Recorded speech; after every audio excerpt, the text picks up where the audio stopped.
नमस्कार दोस्तों, आप सभी का एक बार फिर से स्वागत है हमारे चैनल दुर्गा भक्ति मार्ग में।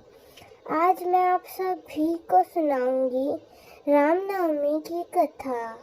पुराणों के अनुसार राजा दशरथ पूर्व जन्म में स्वयंभू मुनि थे, जबकि माता कौशल्या पूर्व जन्म में स्वयंभू मुनि की पत्नी स्तरूपा थी। दोनों ने भगवान विष्णु को पुत्र के रूप में पाने के लिए घोर तपस्या की। उनकी तपस्या से प्रसन्न होकर भगवान विष्णु प्रकट होकर जब वरदान मांगने के लिए कहा, तो स्वयंभू मुनि और स्तरूपा ने भगवान से वरदान स्वरूप भगवान विष्णु को पुत्र रूप में पाने की इच्छा जताई। भगवान विष्णु ने उन्हें वरदान देते हुए कहा कि त्रेता युग में आप दोनों अयोध्या के महाराज और महारानी बनेंगे। आप दोनों के एक पुत्र राम मेरा 7वां अवतार होगा। इसी वरदान को पूरा करने के लिए भगवान राम ने राजा दशरथ और महारानी कौशल्या के पुत्र के रूप में जन्म लिया।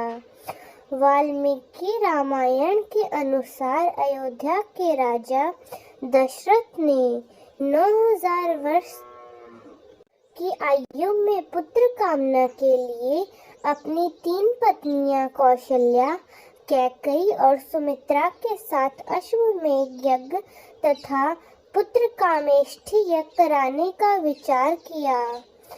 कुलगुरु महर्षि वशिष्ठ की आज्ञा लेकर दशरथ ने श्रृंग ऋषि को यज्ञ की अध्यक्षता करने के लिए आमंत्रित किया। यज्ञ समाप्त होने पर हवन कुंड की अग्नि से अग्निदेव प्रकट हुए और उनके हाथ में खीर का पात्र था। उन्होंने कहा, राजन, आपके इस यज्ञ में देवलोक में सभी प्रसन्न हैं। जिस कामना से आपने यह यज्ञ किया है, वह कामना अति शीघ्र पूर्ण होगी। यह आपके यज्ञ का प्रसाद है। इसे अपनी तीनों रानियों में बराबर बांट दें। उस प्रसाद में पुत्र प्राप्ति का आशीर्वाद था, जिसे खाने के बाद तीनों रानियां गर्भवती हुई। सबसे पहले महाराज दशरथ की बड़ी रानी कौशल्या ने एक शिशु को जन्म दिया, जो बेहद ही कांतिवान, नीलवर्ण और तेजोमय था। इस शिशु का जन्म चैत्र माह के शुक्ल पक्ष की नवमी को हुआ। फिर शुभ नक्षत्रों में कैकेयी और सुमित्रा ने भी अपने अपने पुत्रों को जन्म दिया। कैकेयी का एक पुत्र भरत और सुमित्रा के दोनों पुत्र लक्ष्मण और शत्रुघ्न बेहद तेजस्वी थे। महाराज के चारों पुत्रों के जन्म से संपूर्ण राज्य में आनंद का माहौल था। हर कोई खुशी में गंधर्व गान कर रहा था और अप्सराएं नृत्य कर रही थी। देवताओं ने पुष्प वर्षा की। महाराज ने ब्राह्मणों और याचकों को दान दक्षिणा दी और उन सभी ने महाराज के पुत्रों को आशीर्वाद दिया। महर्षि वशिष्ठ ने महाराज दशरथ के पुत्रों का नाम राम, भरत, लक्ष्मण और शत्रुघ्न रखा। वक्त बीतता गया। धीरे धीरे ये चारों बालक बड़े हुए। इन चारों में राम अपने तेजस्वी गुणों के कारण प्रजा को अधिक प्रिय लगने लगा। जब भी महाराज अपने चारों पुत्रों को एक साथ देखते, उनका मन आनंद से भर उठता था।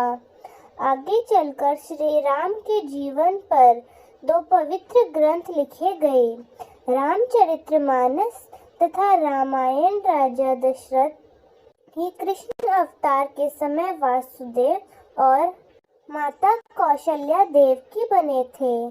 कैकेयी ने श्री राम से कहा था कि मैं तुम्हें अपने अगले जन्म में पुत्र के रूप में प्राप्त करूंगी।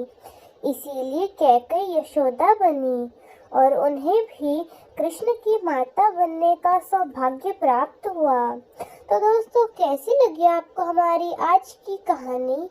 कमेंट्स में ज़रूर बताएं। धन्यवाद।